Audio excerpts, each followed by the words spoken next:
तर संजय लेले यांचं कुटुंबीय काश्मीरसाठी रवाना झाले। पहलगाममधील दहशतवादी हल्ल्यात संजय लेले यांचा मृत्यू झालेला आहे। त्यांचं कुटुंबीय काश्मीरसाठी रवाना झालेलं आहे। संजय लेले हे डोंबिवलीचे, त्यांचं कुटुंबीय आता काश्मीरसाठी रवाना झालेलं आहे। साठी गेले होते आणि काल त्या ठिकाणी गोळीबार झाला होता आणि त्यामध्ये अनेक पर्यटकांचा मृत्यू झाला। त्याच पर्यटकांमध्ये डोंबिवलीतील 3 जण देखील ज्या गोळीबारामध्ये मृत्यू झाले आहेत। आपण जर बघितलं संजय लेले असतील, अतुल मोने असतील आणि हेमंत जोशी असतील, हे तिघांचा ह्या ठिकाणी मृत्यू झालाय।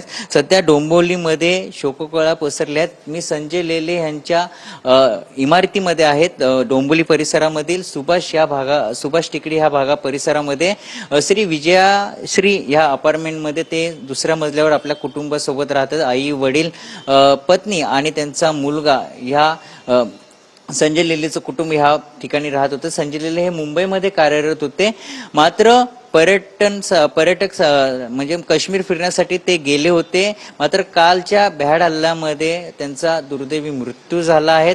सध्या संजय लेले यांचं जे कुटुंब आहे ते काश्मीर ह्या भागामध्ये रवाना झाले आहेत आणि हे डोंबिवलीचे 3ही जण जे आहेत हे मावस भावंड आहेत।